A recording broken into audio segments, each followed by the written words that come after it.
Welcome to the Deep Dive. Where we try to cut through all the noise and bring you the key insights fast. Forget sifting through dense textbooks or endless articles, and we do that part so you can get informed quickly. And today, we're diving into Chapter 1 of Kieso, Weygandt, and Warfield's Intermediate Accounting, the 18th edition. Our goal, give you a really clear guide to the environment and conceptual framework of financial reporting. Look, this isn't just about memorizing rules. It's about understanding the actual language of business. Why is it set up this way? What's it trying to tell you? Whether you're aiming to be an accountant, maybe a curious investor, or even just prepping for a meeting with financial stuff, understanding these foundations is just, well, essential. So let's jump in. Let's talk about the blueprint of business language. First off, maybe the most basic question, why do we even need accounting standards? I mean, think about it. There's so much information out there. How do you compare anything if everyone's using different rules? It'd be impossible, right? Apples and, well, not oranges, something totally different. Exactly. It would be complete chaos. The core idea, the driving force, is what they call decision usefulness. Basically, providing information that's, relevant and reliable so people can make smart choices about where they put their money, their resources. And it's not just theoretical, is it? This decision usefulness has real impact, like that study you mentioned about earnings per share, the EPS. Oh, yeah, that's a great example. It showed that when accounting comparability is high, meaning companies report things in a similar standard way, investors value $1 of higher EPS at $6.76. $6.76. Wow. When comparability is low, that same dollar of higher EPS is only valued at $4.04. That's a massive difference. It really underscores how much value investors place on clear, consistent standards. It makes their decisions easier, less risky. So, okay, standards are valuable. How do they actually come into being here in the U.S.? Who makes them? Right. It's actually a pretty interesting setup, a dynamic between the public and private sectors. On the public side, you've got the Securities and Exchange Commission, the SEC. Your federal agency. Yeah. They have the broad oversight. They administer things like the Securities Exchange Act of 1934, make public companies file audit and statements, that kind of thing. Okay, so the SEC has the authority. They do. But the actual, day-to-day work of developing generally accepted accounting principles GAAP that's largely delegated to a private sector body, the Financial Accounting Standards Board, or FASB. FASB, got it. And there's this classic analogy they use. The SEC is like the irritant, the grain of sand in an oyster. Okay. And the FASB is the oyster. And together they produce the pearl, the financial reporting standards. Huh. I like that. The irritant and the oyster producing the pearl. So the SEC kind of prods the FASB along. Sort of, yeah. It highlights the collaboration, but also maybe a bit of the tension sometimes. But it can't always be smooth sailing, right? When FASB proposes a new standard, surely there's pushback. Oh, absolutely. And that's expected. It's part of the process. The FASB has what they call a due process system. It's very rigorous, very public. They put out proposals, hold meetings, get comments from everyone: investors, auditors, companies, academics, all the stakeholders. So everyone gets to say. Pretty much. This input is crucial. It helps ensure the final standards are practical, widely accepted, and, well, generally accepted. It gives them legitimacy. Okay, so the pearl is created through this due process. Where do you actually find these standards? Is it just a big pile of documents?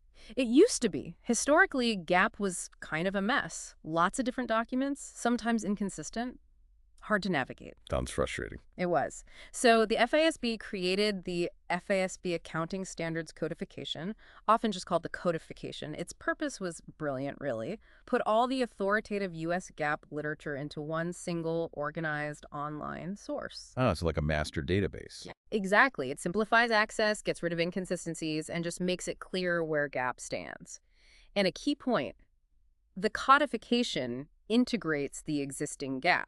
It doesn't create new GAAP itself. It's the single source of truth for U.S. GAAP. How is it structured? Is it easy to find things? Yeah, it's pretty logical. Think of it like a library system. It's organized by topic, then subtopic, section, and finally paragraph. That's where the actual rules are. Right. And what's interesting is when something totally new pops up, something the codification doesn't cover. Like what? Well, think about the Paycheck Protection Program loans, the PPP loans during COVID, brand new thing. No specific GAAP guidance existed initially. Right. So what did companies do? Some actually look towards International Financial Reporting Standards, IFRS, specifically ISS 20. Really? They looked outside U.S. GAAP. In that specific, unusual case, yeah. It showed a bit of flexibility and also, how interconnected global accounting is becoming, even when U.S. GAAP is silent. That's a perfect segue. Let's talk about the international side. You mentioned IFRS. Right. So while the U.S. uses GAAP, developed by FASB, much of the rest of the world uses International Financial Reporting Standards, IFRS. These are set by the International Accounting Standards Board, the IASB. We're talking over 120 countries. Wow, that's a lot. It is. And with globalization, multinational companies, global investing, there's this huge push for a single set of high-quality global standards. Convergence. Exactly. Both FASB and IASB know this. They've been working together for years to converge their standards. They've made real progress on big areas, like how companies recognize revenue and accounting for leases. Differences still exist, absolutely, but the trend is definitely towards more alignment. Okay, so we have the rules GAAP and IFRS, but what's the philosophy behind the rules, the underlying logic? Now you're talking about the conceptual framework. Think of it as the Constitution for accounting standards. It sets out the fundamental concepts that guide the development of all those detailed rules. And what's its main goal? The core objective is crystal clear. Provide financial information that's useful.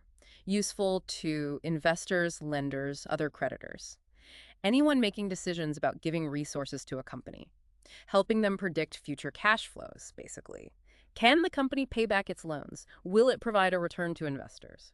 So the framework helps you, the user, understand the why the statements look the way they do, what they're trying to tell you. Precisely. It's the logic behind the numbers. So let's unpack that logic. What makes information useful, according to this framework? Okay, so the framework outlines what they call qualitative characteristics of accounting information. These are the traits that make financial information truly useful. It's structured like a hierarchy. At the top level, the most crucial ones are the fundamental qualities. And those are? Relevance and faithful representation. Information must have these two qualities to be useful. Okay, let's start with relevance. What does that mean in practice? Relevance means the information has to be capable of making a difference in a decision. If it wouldn't change your decision whether you knew it or not, it's irrelevant. And relevance itself has three ingredients. First, predictive value. Does it help users forecast the future, like using past sales trends to predict future sales? Makes sense. Second, confirmatory value. Does it help users confirm or correct their past predictions? So when the actual sales numbers come out, you can see if your prediction was right. These two often go hand in hand. Okay, predictive and confirmatory value. What's the third? Materiality. This one's a bit different. It's company-specific. Information is material if leaving it out or misstating it could influence the decisions of users. So size matters. Size often matters, yes. Yeah. You hear rules of thumb, like maybe 5% of net income is a common benchmark. But, and this is crucial, it's not just about the amount. Qualitative factors are just as important. A small amount could be material if, say, it turns a reported loss into a profit, or if it helps management meet bonus targets, or maybe it hides an illegal payment. So context is everything. Absolutely. You see materiality mentioned constantly in annual reports for this reason. It's a pervasive concept. Okay, that's relevance. What about the other fundamental quality, faithful representation? Faithful representation means the numbers and descriptions actually match what really existed or happened. The information has to be true to reality. This is vital because, let's face it, most users can't personally verify everything in a company's report. They rely on it being faithful. Right. Does this one have ingredients too? It does. 3 of them. First, completeness. All the information necessary for faithful representation needs to be there. Nothing important left out. Think about past scandals where companies didn't disclose the full extent of risky loans. That was a lack of completeness. Okay. Second, neutrality. The information can't be selected to favor one outcome over another. It has to be unbiased. The book uses this analogy. Financial reporting shouldn't be like professional wrestling, where the outcome is rigged. It needs to be like boxing, a fair contest, judged objectively. If users think it's biased, they'll lose trust. Good analogy. Wrestling versus boxing. Yeah. And third, freedom from error. This means the information is accurate. Perfectly accurate. Is that even possible in accounting? Well, that's a key point. Accounting involves estimates. Lots of them. Estimating bad debts, useful lives of assets. Right. So freedom from error doesn't mean perfect precision down to the last cent. It means there are no material errors or omissions in the description of the facts or in the process used to get the numbers. And of course, it implies accuracy within the bounds of those necessary estimates. Okay, so relevance and faithful representation are fundamental. What else is there? Then we have the enhancing qualitative characteristics. These aren't strictly necessary like the first two, but they make useful information even more useful. They enhance the quality. Got it. What are they? There are four: comparability, verifiability, timeliness, and understandability. Let's take comparability first. Comparability means users can identify similarities and differences between different companies, like comparing, say, Toyota's accounting for pensions with General Motors. A related idea is consistency. This applies to a single company over time. It means the company uses the same accounting methods for similar events from one period to the next, like Starbucks using the same depreciation method year after year. So you can track their performance reliably. Exactly. If they do change a method, they have to explain why and show the impact. Okay, comparability and consistency. What about verifiability? Verifiability means that different knowledgeable and independent observers could reach a consensus, maybe not perfect agreement, but consensus that a particular depiction is faithfully represented. For example, two independent auditors counting a company's inventory should arrive at basically the same quantity.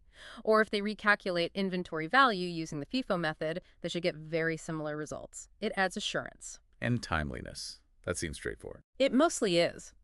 Timeliness just means getting the information to decision makers before it loses its ability to influence their decisions. Think about quarterly earnings reports from companies like Apple. They need to come out relatively quickly to be useful for current investment decisions. But there's probably a trade-off, right?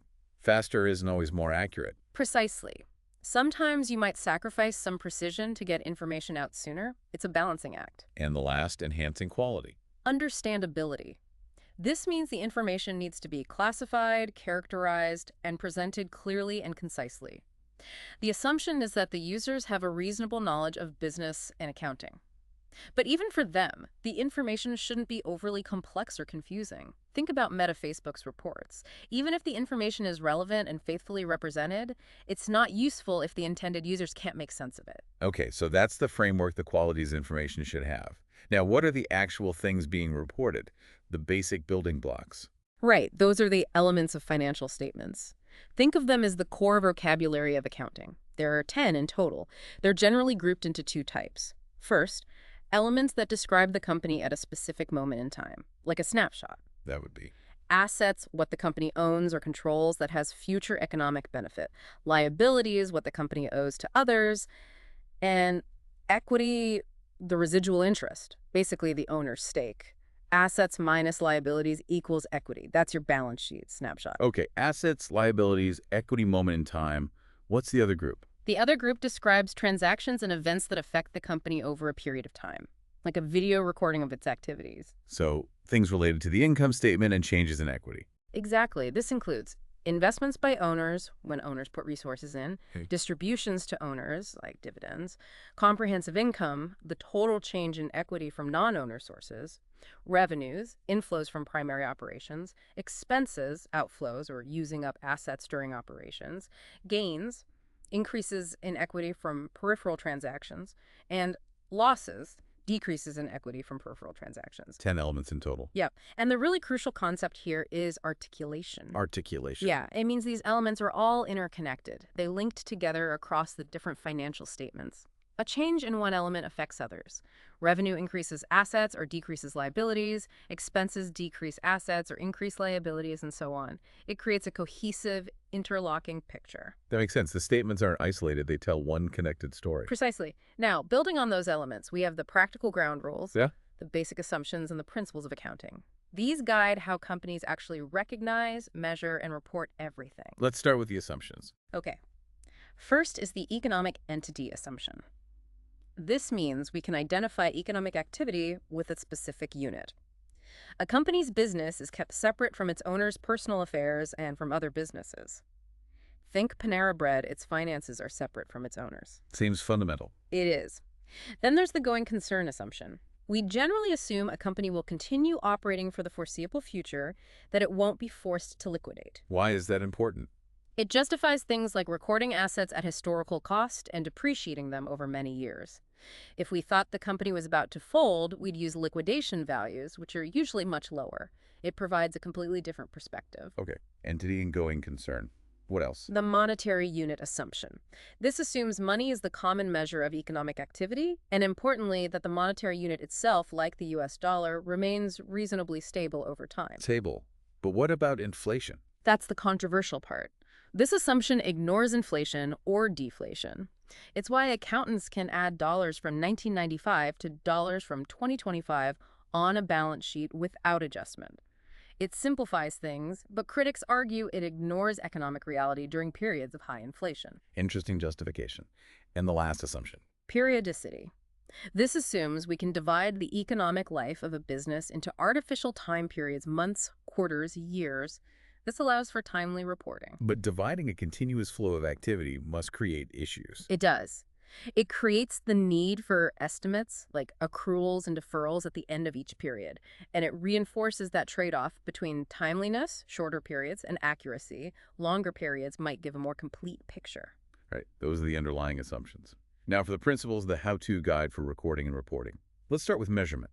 How do we value things? We use what's called a mixed attribute model. This means different assets and liabilities might be measured differently. But the two main principles are historical cost and fair value. Historical cost seems simple enough. It generally is. It's the original acquisition price. If a company bought land for $100,000 50 years ago, it might still be on the books at $100,000. Its big advantage is verifiability. You usually have a receipt or record. But that land could be worth millions now.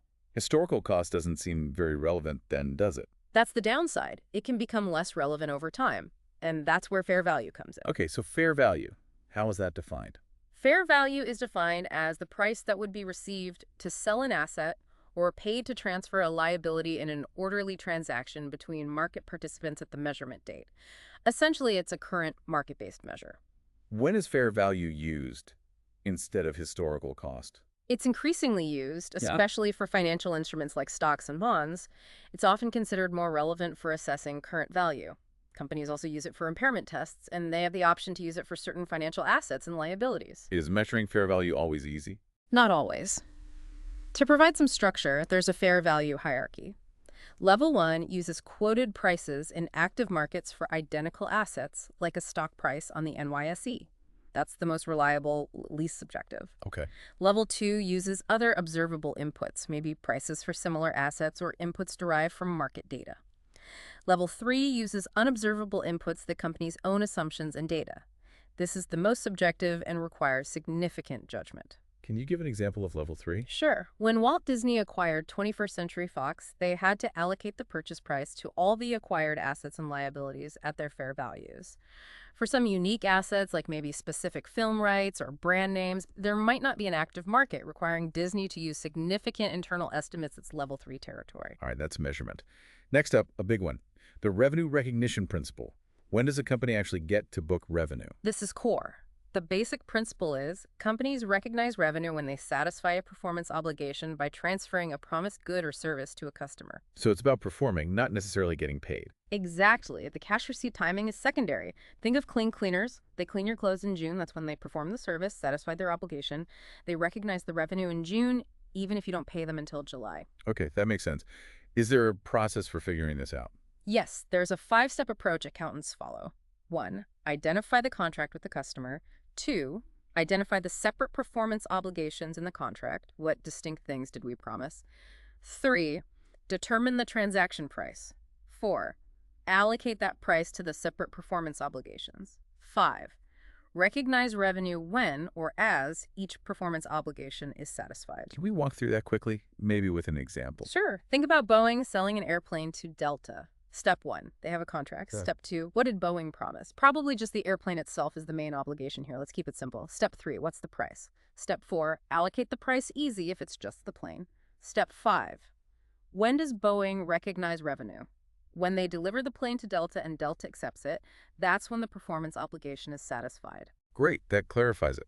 Now, if that's revenue, what about expenses? How are they recognized? That's the expense recognition principle, often called the matching principle. The idea is to let the expense follow the revenues. Matching expenses to revenue. Right. Companies recognize expenses when the work, effort, or the product actually contributes to generating revenue during the period, not necessarily when cash is paid. Like depreciation. Perfect example.